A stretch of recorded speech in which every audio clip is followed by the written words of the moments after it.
오늘 말씀은 이사야서와 빌립보서에서 우리 함께 보았는데요.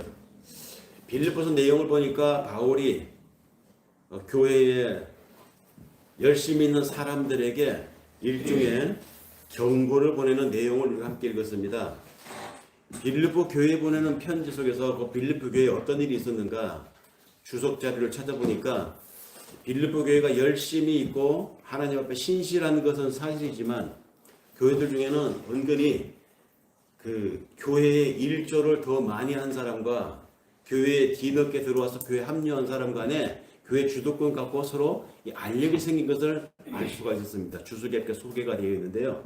이를테면 교회를 공동체를 운영하는데 교회 건물을 쓰라고 내놓은 집사님이 있는가 하면 또 이제 그 공간을 내놨으니까 어떤 집사님은 거기에 이제 방석이라든지 또는 먹는 거 음식을 제공하는 집사님도 있었을 것이고 그러니까 하면은 사람이 할 수 없는 것은 또 인부로 사서 해야 되니까 그런 부분에 쓰라고 물자 돈을 내놓는 분들도 계셨을 것이고 그런 것 저런 것 하지 못하고 뒤늦게 교회에 합류한 사람들은 할 말이 없죠. 그러다 보니까 교회에서 어떤 운영을 하는 과정에서 이 알력이 생기게 된 것 같아요. 그래서 교회를 유지하는데 많은 수고를 한 분들이 발언이 커지고 별로 교회에 뒤늦게 합류해서 많은 수고에 참여하지 못한 분들은 이렇게 발언권이 약해지는 이런 일이 일어나게 되었다는 것이죠. 그러다 보니까 교회도 세상의 권력관계와 다름이 없더라. 뭐 이런 시비에서부터 시작해서 한번 그런 시비가 붙고 그런 시비의 시각으로 상대를 보게 되면 그때부터는 이제 관계가 꼬이게 되는 것입니다. 시끄러워지는 것이죠. 그래서 그 점에 바울이 편지를 보낸 것이죠. 빌립보 교회에. 교회 안에서는 세상 사람들이 가지고 있는 잣대, 교인 간에는 세상의 힘으로 서로 판단했던 그런 잣대가 적용되면 안 된다는 거. 강한 자는 약한 자를 세우는데 하나님이 들어 쓰시고 약한 자는 강한 자에게 무턱대고 시비 걸고 이상한 비틀은 시각으로 보는 것도 하나님 앞에 옳은 것이 아니라는 거. 이것을 지금 바울이 여기서 이야기해 주고 있습니다. 우리가 세상에 살다 보니까 한 인생을 마치는 그 무덤에 들어가는 그 순간까지 우리는 물질의 지배를 받고 사는 건 사실입니다. 물질이 많이 있느냐 물질이 겨우겨우 간당간당하게 있느냐에 따라서 사람의 사고의 폭도 달라지고 또 그것 때문에 내가 다른 사람이 나를 어떻게 볼까 다른 사람의 평판을 신경 쓰는 척도도 되는 것 같아요. 그래서 사람들이 물질에 매이는 것 같습니다. 어쨌든 돈이 많아야 되겠고 좀 넉넉해야 되겠고 광에서 인신난다는 말도 있는 것처럼 내가 사람들에게 많이 베풀어야 되는데 내가 사람들에게 인정받지 못하는 건 내가 없어서 그렇구나. 이런 자격지심을 또 갖게 되는 거죠. 스스로. 근데 이게 교회 안에도 스며들었다는 것입니다. 그러면서 이제 그 자신의 상황을 우리는 하나님과 또 연결해서 믿음을 가지고 살아가는 내가 하나님 난 당신을 믿는데 왜 나는 이렇게 하나님에게 연결된 신앙으로 이제 기도로 연결을 하는 것입니다. 하나님이 기도하면 잘해준다고 했는데 하나님께 매달리면 하나님이 내 길을 열어준다고 했는데 왜 나는 아직까지도 이렇게 가난하냐.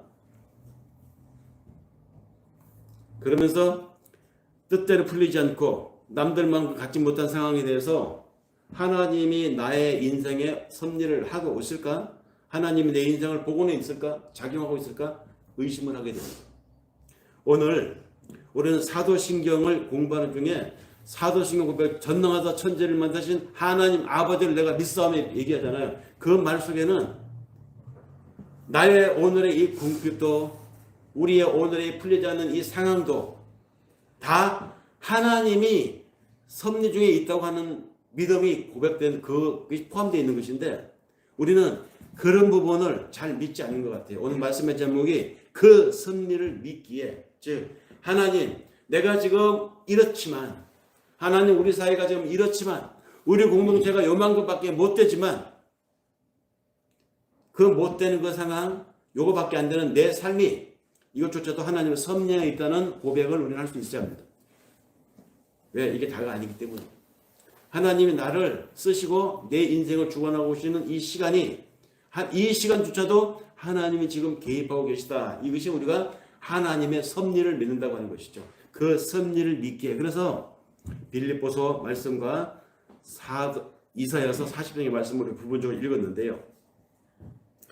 이 한국이라고 하는 사회, 한반도에는 기독교가 들어온 지 200년 정도밖에 안 됐습니다. 조금 더 치면 250년 정도 천주교회가 들어온 세월부터 시작하면 기독교가 전래된 지가 약 250년 정도 공식적으로. 비공식으로는 그보다 훨씬 신라시대 때부터 있어 왔다고 하니까 공식적으로 선교 활동을 했던 것이 250년이라고 합니다. 250년 기독교 역사에 오늘날 길거리 가다 보면 동네마다 골목마다 십자가가 없는 곳이 없죠. 대단한 발전이고 엄청난 성장을 한 것입니다. 한반도를 떠나서 아예 그 국가 출발 자체가 기독교인 나라들은 어디가 있겠습니까? 유럽이죠. 유럽이라고 하는 사회는 그 국가 형성 자체가 민족의 태동부터가 기독교였습니다. 그 유럽 나라들 중에 독일이라고 하는 나라는 거의 루트고가 그 나라의 국교죠. 그 루터의 그 독일 사회에서 유명한 사회 과학자가 있습니다. 부버라고 하는. 이 마틴 베이버라고 하는 이 근대 사회 과학자가 자신의 조국 독일의 사회상, 자신의 조국 독일의 경제관을 비꼬아서 한 말이 있습니다. 그가 뭐라고 그랬냐면 이런 말이 있습니다. 합리적인 정신과 시민 정신을 결여한 낡은 자본주의는 천민 자본주의다. 자기 나라 독일 사회를 꼬집어서 한 얘기입니다. 이 베버는 자신들을 가리켜서 천민이라고 비하하면서까지 자기들 독일 사회의 경제 상태가 이렇게 형편없다, 엉망이다 이렇게 말했던 것이죠. 어떤 상태였기에 독일 사회에 이 베버가 이런 말 할 때는 그 독일 사회 경제 제도에 기생해온 유대인들이 있어서요. 사람이 살다 보면 돈이 없을 때가 있잖아요. 물질이 아쉬울 때가 있죠. 바로 그때 유대 자본들이 돈을 빌려줍니다. 빌려주고는 좀 과하다 싶을 정도의 이자 약관을 쓰고 돈을 빌려줘요. 항상 유대인들은 돈이 있었어요. 그렇기 때문에 그 사람의 상황의 그 약함을 이용을 해서 자신들의 부를 늘려가는 유대인들, 이런 유대인들이 활기를 치고 돈을 늘려갈 수 있는 이 사회 구조가 되어 있었어요. 독일 사회가. 나중에 히틀러가 독일 내에 있는 유대인들을 싹 쓸어버리려 했던 이유가 거기에 있었습니다. 우리 사회의 기생충이라고 생각하는 것이죠. 마틴 부버도 그렇게 봤습니다. 자기네 독일 사회의 기생충처럼 기생하고 있는 이 유대 자본들 비판해서, 그리고 그 유대 자본을 비판하지 못하고 그걸 그대로 따라가고 그것이 만연화되어 있는 독일 사회의 경제를 비판을 해서 합리성이 빠져있고 시민정신도 결여되어 있는 이 자본주의, 그런데 그 자본주의가 언제부터 있었느냐? 계속 있어 왔다는 것입니다. 그래서 이 낡은 자본주의, 왜 그런 자본주의를 대부분은 천민 자본주의라고 했을까요? 합리성이 빠져있고 거기 시민정신이 빠져있었기 때문이었습니다. 오직 돈벌이에만 매달려 열등감을 씻어내려고 했던 그 무리들을 향한 이 베버의 이 자기 자조적인 이 표현들. 독일 사회가 기독교 사회잖아요. 독일이란 그 국민이 게르만 민족이고, 민족이 출발할 때 독일이란 나라, 프로이센이라는 나라가 나올 때 이미 기독교 국가였습니다. 이 기독교 국가였는데도 물질관에 대한 부분을 하나님으로부터 자유롭지 못하다 보니까 유대인들에게 자본이 종속당하고, 그래서 독일 경제가 기생충에 기대서 겨우 유지될 수 있는 이런 상황이 되고 말한 그 사태, 베버는 그 상태를 천민자본주의라고 했습니다. 그런데 이 천민자본주의라고 하는 이 말이 베버가 경제학자로서 활동하던 그 당시에만 머물러 있느냐? 아니에요. 지금도 마찬가지예요. 지금도. 자기 숭배라고 하는 우상 종교에 빠져서 오염된 인간들이 만들어 놓은 제도 중에 하나가 자본주의입니다.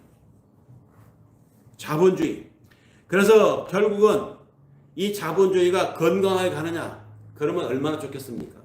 돈을 많이 버는 사람이 그 많이 버는 돈을 시민성을 가지고, 시민정신을 가지고, 그리고 그 많이 번 돈을 합리적으로 나도 살고 우리 집 하인도 살고 우리 집 가정부도 살고 다 넉넉하게 살도록 나누면 좋겠지만 그러나요? 아니에요. 돈을 많이 가진 사람은 많이 가진 그것으로 돈이 없는 사람은 어떻게든 더 수탈하고 착취해가지고 자기 걸 더 늘리려고 하지 절대 약한 사람, 없는 사람, 부족한 사람에게 함께 나누려고 하지 않습니다. 그래서 자본주의 궁극이 어디로 가느냐? 그 자본주의를 천민자본주의로 갈 수밖에 없는 것입니다. 그것이 독일의 사회과학자 베버의 분석이었지만 사실 오늘날의 우리 인간 속에 있는 욕망을 분석한 말이기도 합니다. 지금도 물질적 가치관을 우선시하다 보니까 정신적 가치관을 경시하거나 무시하는 이런 금전만능주의가 지금도 똑같잖아요. 돈이 있으면 모든 것을 정의한다. 돈이 있으면 모든 문제가 풀릴 수 있다. 돈을 많이 가져봐라. 네 말을 안 듣는 사람이 있는가? 금전 만능주의가 깔려있는 것입니다. 이런 사람들 많죠. 오늘날도 여전하다는 것입니다. 그러니까 뭡니까? 천민자본주의로 간다는 것이죠. 세상은 그렇다고 쳐요. 그런데 교회도 이 흐름에 편성을 하고 있다는 게 너무 안타깝다는 것입니다. 그래서 기독교라고 하는 이 우리 교회 집단들도 이 천민 자본주의화 되어 가는 이 풍조 때문에 이왕이면 교회를 건축할 것 같으면 크게 기여를 하고 하고 이왕이면 교회를 한다고 하면 수많은 사람들을 운집시키는 이런 외형적인 천민 자본주의로 금전 만능주의로 편성하고 있습니다. 베버가 말한 천민 자본주의에서 우리는 이 천민 또는 천박하다 이 말을 잘 분석을 해봐야 돼요. 정확하게 알아야 합니다. 우선 천하다, 천박하다, 천하다 이게 무슨 뜻일까? 흔히 우리나라 사람들은 천하다 또는 천민 그러면 이 반상의 구별에 있었던 시대를 살아왔던 우리 조상들이 썼던 말들에서 그 의식을 가름을 하는 것 같아요. 우리 약 한 200년 전만 해도 반상의 구별이 있었잖아요. 양반 있고 쌍놈 있었죠. 양반의 밥상에 쌍놈 같이 못 앉습니다. 사는 공간도 달랐어요. 양반과 쌍놈은. 기회도 달랐고. 그래서 그 양반과 쌍놈을 합쳐서 부른 말이 반상의 도라고 있습니다. 반상의 도. 양반의 도가 있고 쌍놈의 도가 있다. 반상의 도. 그래서 양반을 빼고 나머지 쌍놈을 가리켜서 뭡니까? 그 쌍놈을 가리키는 말이 바로 천민이었습니다. 200~300년 전까지만 해도 조선이 무너지기 전에 우리나라에 있었던 것인데 이것이 지금도 이 나라, 이 세상에 있어요. 인도 같은 데 가보면 카스트 제도라고 있죠. 신분 제도. 거기는 위에부터 1등급 시민, 2등급 시민, 3등급 맨 밑에 천민이 있습니다. 이 천민은 불가촉 천민이라고 해서 함부로 접촉도 하지 않아요. 인도에 가면 인도 시민들은 그래서 신분이 당연히 자기가 천민인 것을 불만을 안 갖습니다. 왜? 내가 이 천민인 신분을 이대로 수용하고 성실하게 살면 다음에 태어날 때는 나도 중간계급으로 아니면 상류계급으로 태어날지도 모른다라는 기대 때문에.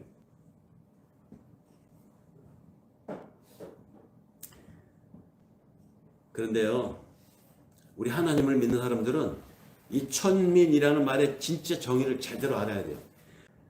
천민이란 뭐냐? 가진 것이 돈밖에 없다고 내세우는 사람들을 천민이라고 하는 것입니다.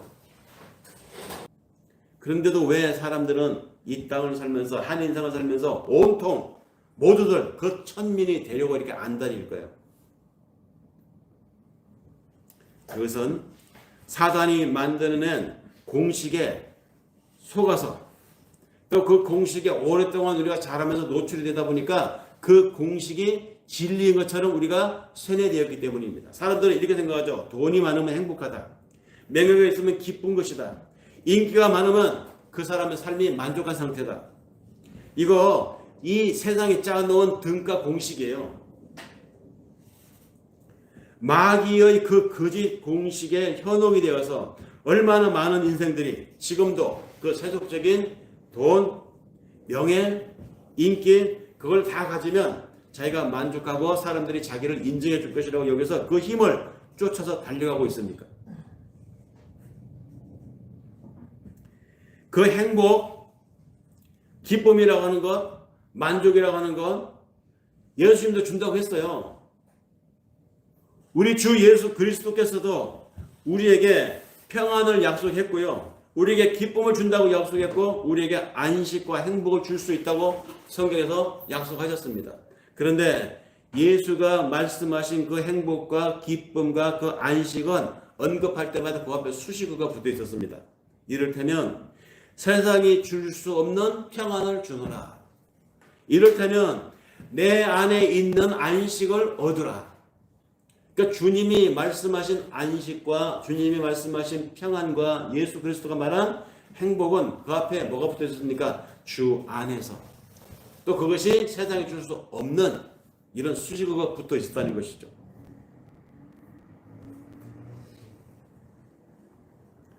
그 말은 하나님을 믿음으로 예수 그리스도로 인해서 우리에게 주어지는 행복과 기쁨과 안식과 즐거움은 세상이 주는 기쁨하고 다른 것이고 세상의 힘으로 인해서 얻어지는 안식과는 다른 것이고 그것이 주는 행복, 평안, 만족과도 다른 것이다 이 얘기입니다. 그럼에도 이 땅을 살아가는 수많은 사람들이 그 하늘의 평안과 기쁨, 하늘의 행복과 그 하늘의 안식에 대해서는 관심이 별로 없는 것 같아요. 하나님은 당신 안에 있는 믿음의 사람들에게 기쁨을 주려고 하는데 그 하나님을 믿는다고 하는 사람들이 돈을 달라고 합니다. 부자 되게 해달라고 합니다. 나를 부자로 만들어주시면 당연히 기쁨이 따라올 것인데 왜 하나님은 일을 이렇게 어렵게 하십니까? 하나님께 막 따지기도 해요.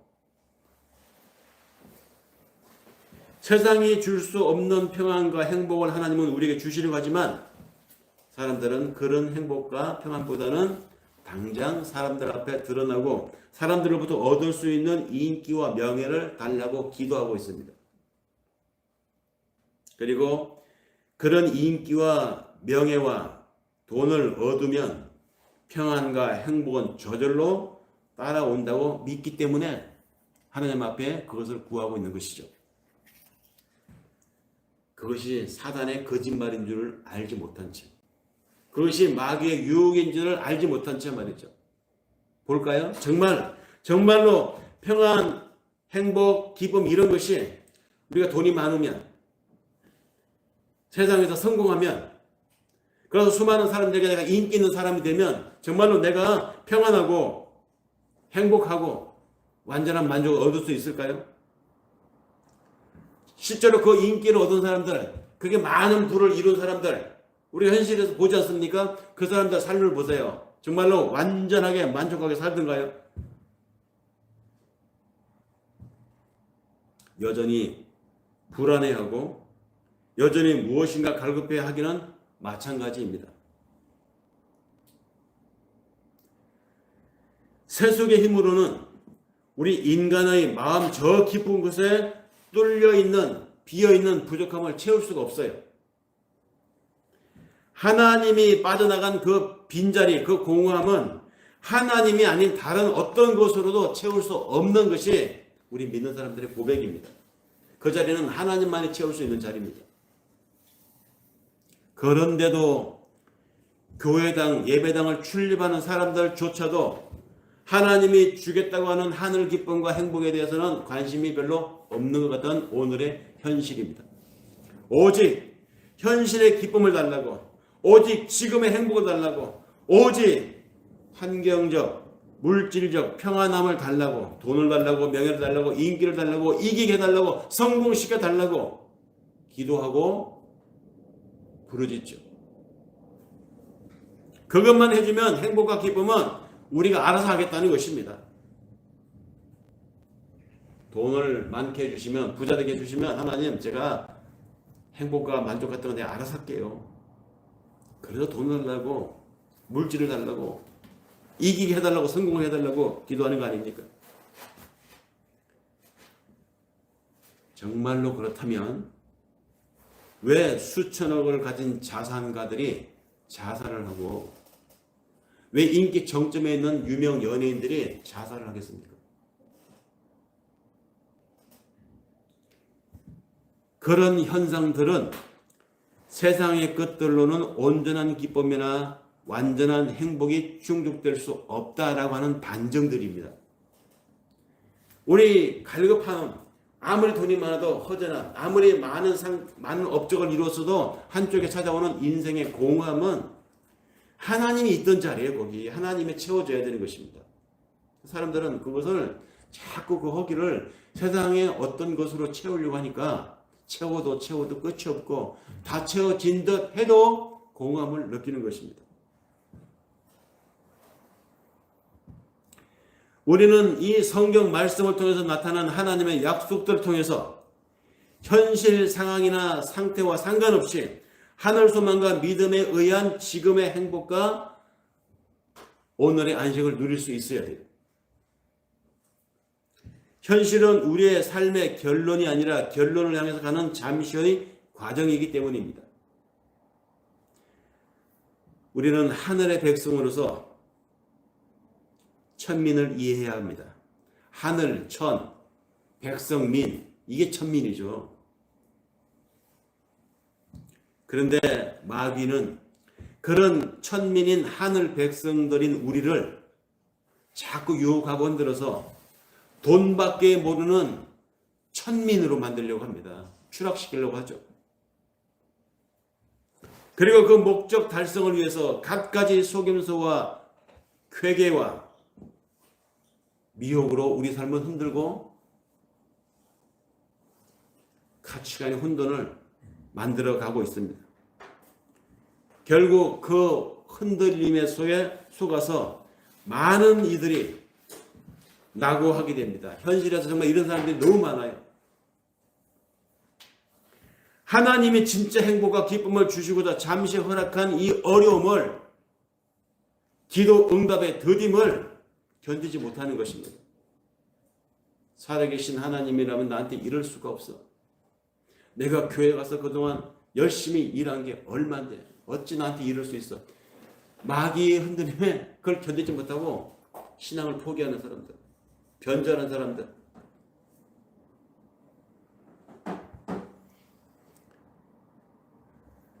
예수 믿으면, 하나님 믿으면 어려운 일도 풀린다고 해서 내가 예수 믿었는데, 하나님 믿으면 세상의 힘, 성공, 이김이 행복의 근원이라고 믿고 그 근원을 채워줄 것이라고 믿고 내가 하나님 앞에 교회 신앙생활을 했는데 이런 나한테 이런 고난이 닥쳐다니 이게 웬 말인가.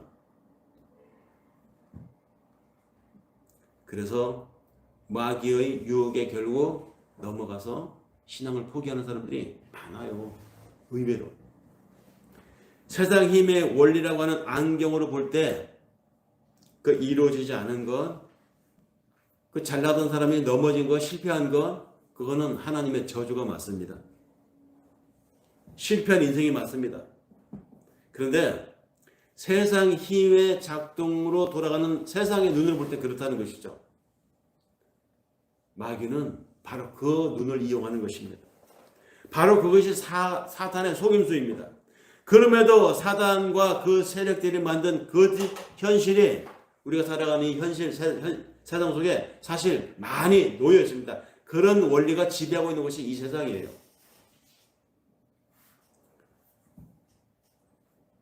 그런 세상 속에서 신앙을 선택하고 그런 현실 속에서 내가 하나님 믿는다고 하니까 세상의 눈으로 자꾸 자기 신앙생활을 바라보는 것이죠. 그래서 내가 교회를 다니고 신앙생활을 함에도 불구하고 내 형편이 나아지지 않는 것에 대해서 내가 하나님 믿는데도 불구하고 내 가정의 문제들이 쉽게 빨리빨리 해결되지 않는 것에 대해서 답답해하고 조급해합니다.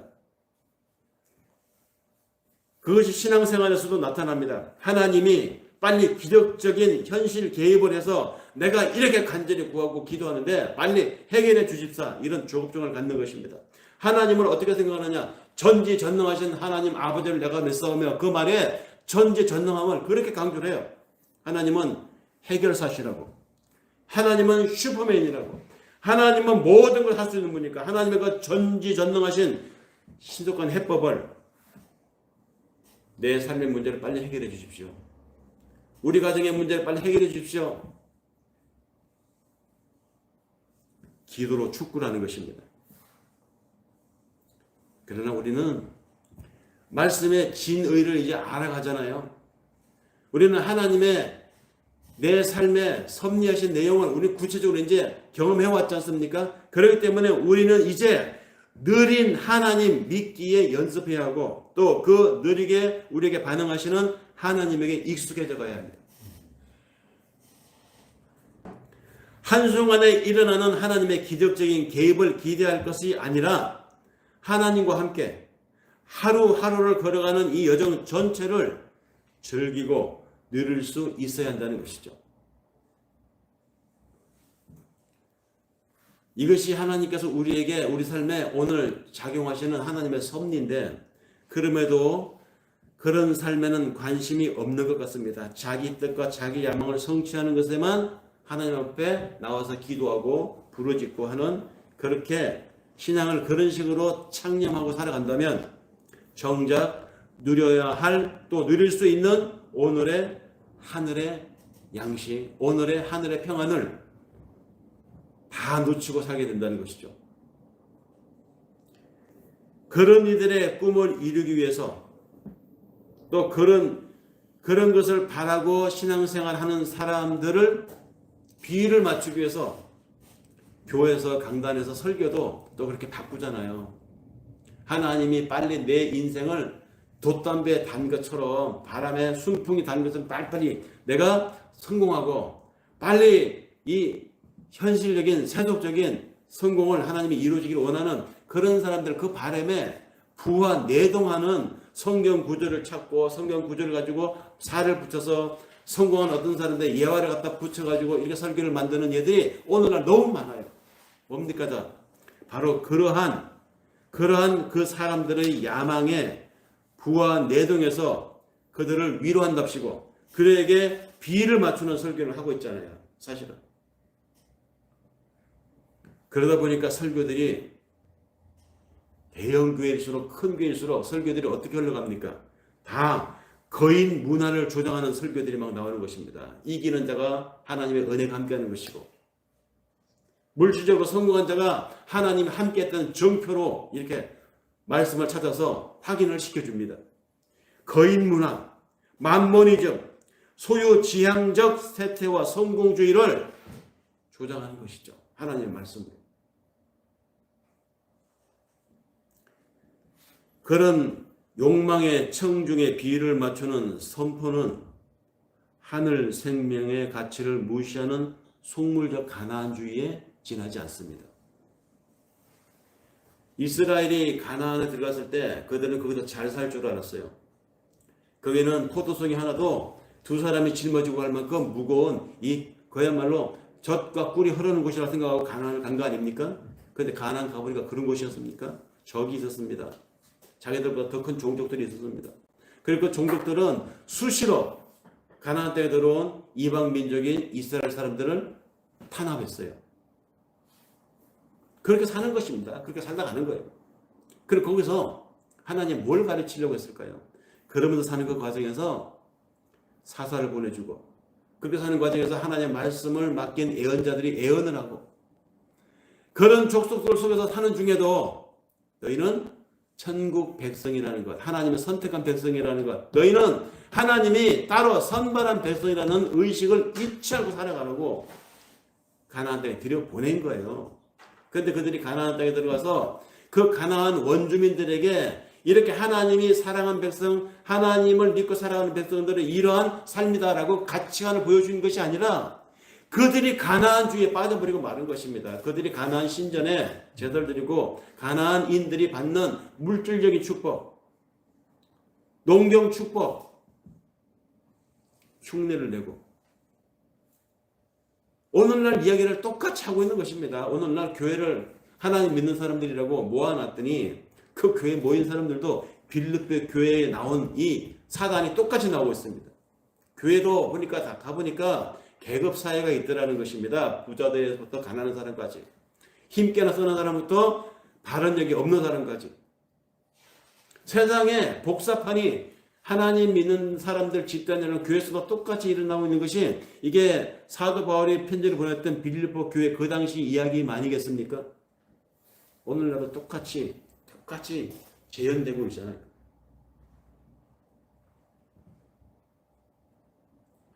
그렇게 해서 교회 건물을 크게 짓고 그렇게 해서 신도수를 꽉꽉 채워봤자 뭡니까? 빈껍데기일 뿐인 것을 정말 모를까요? 알죠. 말씀에 비추보면 그것이 아니라는 걸 압니다. 아는데도 왜 그럴까요? 현실주의에 빠져버렸기 때문입니다. 하나님의 백성들의 목적지는 이 세상이 아니라는 걸 알면서도, 그렇게 가서는 안 된다는 걸 알면서도 하나님은 당신의 나라라고 하는 목적지를 향해서 우리를 이끌고 가는 것이지 이 세상을 목적지로 삼아서 우리를 이 세상에서 부자가 되고 이 세상에서 명성을 얻고 이 세상에서 성공하라고 우리를 교회로 불러 모은 게 아니라는 말입니다. 이거 잘 알고 있어요. 알면서도 그렇게 하고 있는 것은 도대체 뭐죠?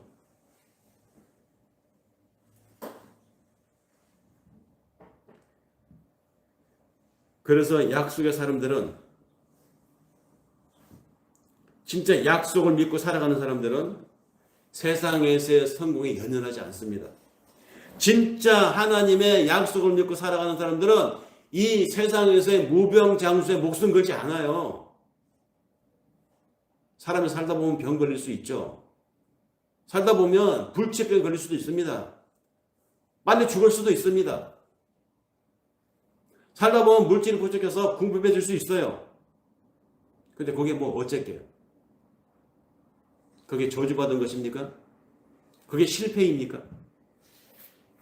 그래서 빨리 죽으면 하나님 나라 빨리 갈수록 더 좋잖아요.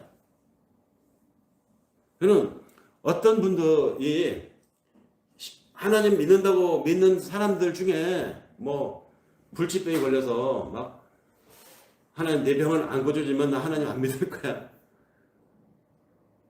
정말로 천국에 대한 소망이 있는 사람인가라는 생각이 들 때가 있어요. 아니 그래서 빨리 가면 이 힘든 세상, 나그네로 작정이 돼가는 세상 뭐 그렇게 미련을 가질까?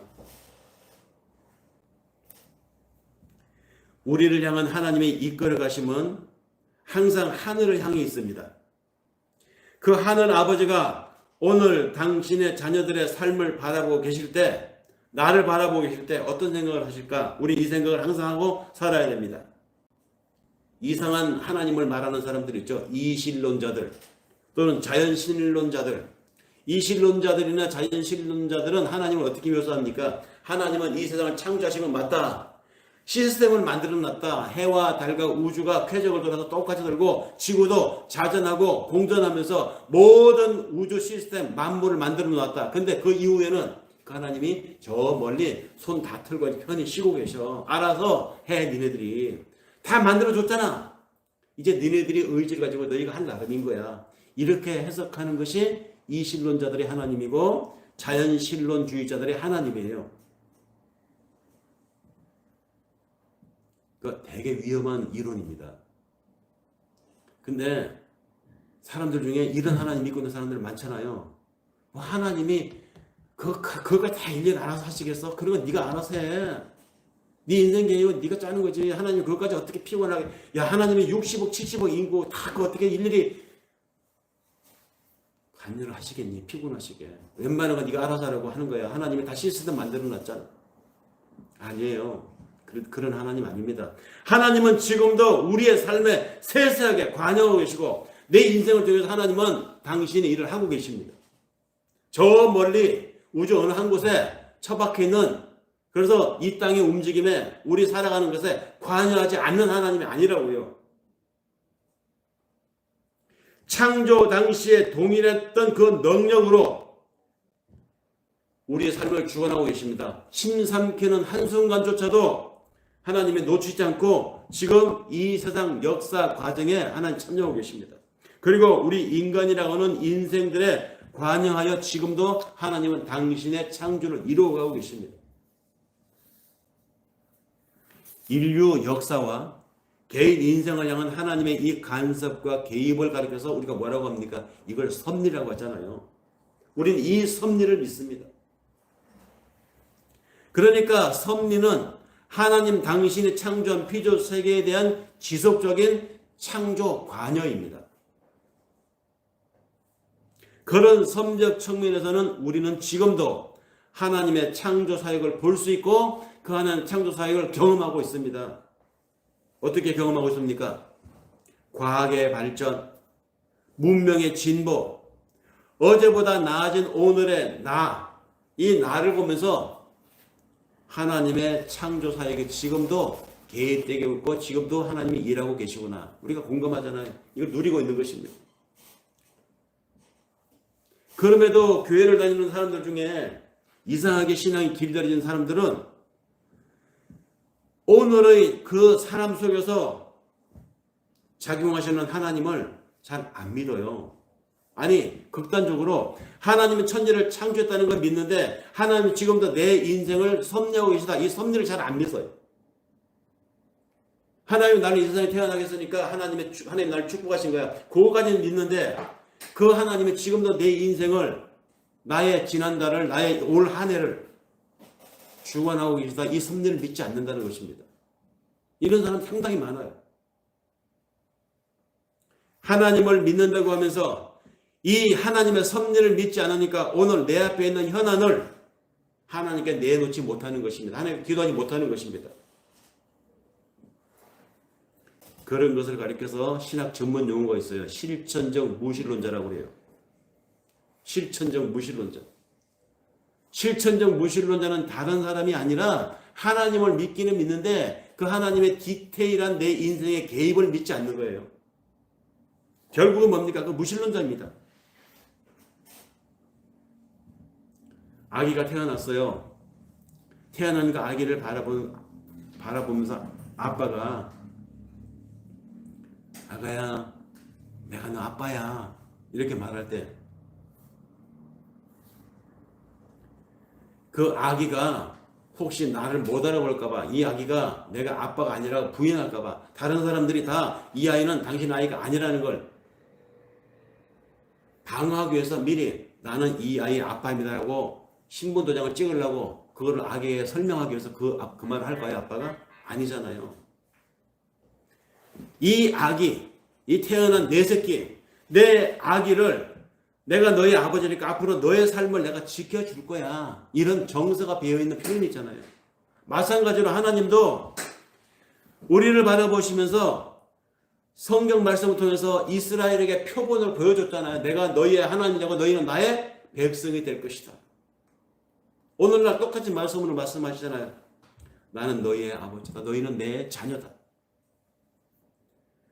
그것은 하나님의 수시로 나는 너의 아버지가 되고 너희는 나의 자녀들이 될 것이라고 하는 약속을 확인시켜 주는 것입니다. 다시 말해서 오늘의 나의 삶을, 올 한 해 우리 인생을 내 삶 구체적인 것까지 하나님 다 개입하고 계시고 관여하고 계신다. 즉 하나님이 섭리하고 계시다라는 하나님 당신의 정서를 말씀을 통해서 우리에게 확인시켜 주는 겁니다. 이 섭리에 대해서 사람들이 왜 지금도 창조를 믿으면서 하나님이 내 인생을 개입하고 있다고 믿지 않는 이 섭리를 별로 탐탁치 않게, 아니 인정하지 않는 풍조가 어디서 생겼을까요? 헤겔 같은 독일의 철학자, 변증법, 그런 유의 사람들이 부르짖는 신론이 있죠. 범신론. 이 범신론 때문입니다. 범신론. 이 범신론 뭡니까? 언뜻 신의 섭리를 받아들이는 것 같지만 그 섭리가, 그들이 말하는 섭리는 성경 말씀이 말하는 섭리가 아니에요. 아까 말씀드렸죠. 신은 세상을 창조하셨다. 신은 오늘 너를 여기 있게 했다. 태어나겠다. 이 세상. 그러면 그 다음에는 네가 알아서 살아. 이거죠. 모든 곳에 신의 영역이 있으니 네가 깨달아가고 네가 알아가고 네가 개척해가고 네가 이루어가야 돼. 이겁니다. 그래서 이 범신론을 다른 말로 만유제신론이라고 해요. 만유 가운데 모든 것들에 신들이 깃들어 있다.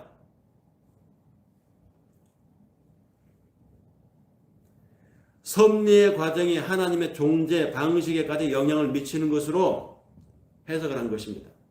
그러니까 하나님은 우주를 창조하시고 모든 것을 만드신 분은 맞지만 이 현실을 살아가는 여러분들 각자는 여러분들의 인생을 여러분들이 살아가는 나름입니다. 왜? 하나님은 다 시스템을 만들어 놨으니까 그 안에서 여러분들이 할 나름이죠.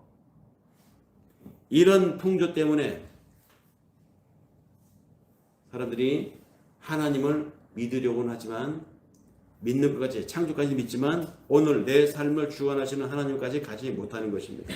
사실 기독교 신학하고 이 범신론은 물과 기름에 섞일 수가 없는 것입니다. 대단히 위험한 이론이기 때문입니다.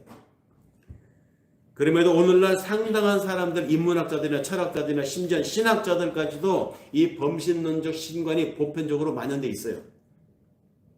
그러니 세상 역사의 과정이 하나님 그 자신에게도 그대로 적용되는 과정이라고 해석을 합니다. 그렇게 되면 어떻게 될까요? 그 결과가 창조와 섭리 사이를 아주 모호하게 만듭니다. 창조를 했는데 지금 주관하고 있다? 이건 인정 안 하게 되니까 이 관계가 이상해지는 것이죠. 그러다 보니까 역사 과정도 하나님 자신까지도 그 과정에 포함되어야 한다고 생각을 하고 해석을 했습니다. 그렇게 되면 어떻게 되는가? 하나님도 처음에는 덜 성숙한 하나님이었다가 점점점 하나님 그분도 성숙해 가고 있다고 하는 것입니다. 이전에는 미개한 투박한 원초적인 하나님이었는데 인간의 이성이 발달하고 인간의 지식이 세련화되면서 점점점 그 하나님도 같이 변화가 된다는 것입니다. 투박한 하나님에서 세련된 하나님으로. 그러니까 하나님도 성숙해 가고 있다는 것이죠. 이 말 얼마나 위험한 말입니까? 전지전능하신 하나님을 부인하는 말이잖아요. 그럼 아담과 하와 때 하나님과 지금 우리가 믿는 하나님 다른 하나님이란 말입니까?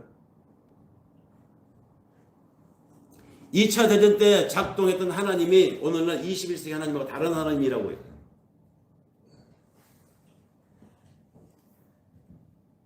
그렇기 때문에 하나님은 계획도 없고 목적도 없었는데 점차점차 그 하나님의 철이 들어가면서 우주와 함께 사회 진화와 함께 점점 성숙해가는 하나님이다. 이렇게 결론이 된다고요. 우리가 이런 하나님을 믿습니까?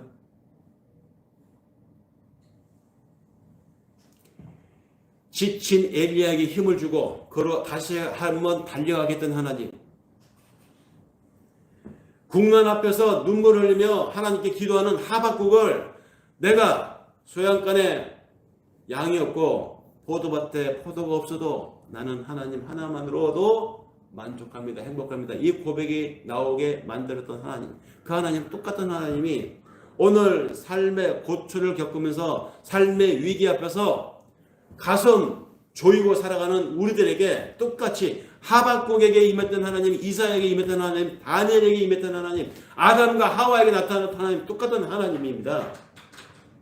그 하나님이 오늘 우리에게 함께 읽었던 이사야서 40장 1부의 말씀을 다시 한번 되뇌이면서 말씀을 마치겠습니다.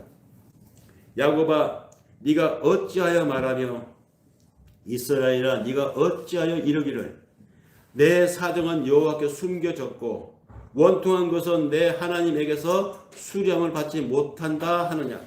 너는 알지 못하느냐, 듣지 못하였느냐. 영원하신 하나님 여호와 땅끝까지 창조하신 자는 피곤치 아니하시며 곤비치 아니하시며 명철이 한이 없으시며 피곤한 자에게는 능력을 주시며 무능한 자에게는 힘을 더하시나니 소년이라도 피곤하고 곤비하며 장정이라도 넘어지고 자빠지되 오직 여호와를 앙망하는 자는 새 힘을 얻으리니 독수리여 날개치며 올라감 같을 것이요 다른 박질하 해도 곤비치 아니하겠고 걸어가도 피곤치 아니하리로다.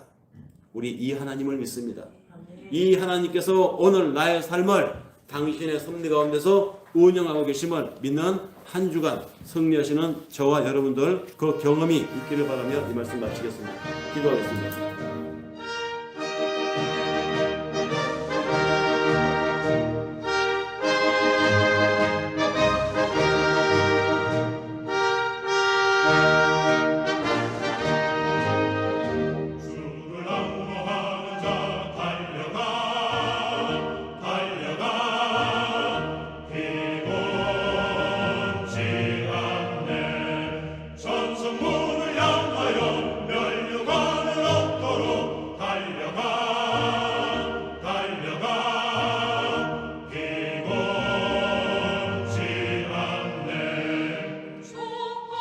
주시옵소서.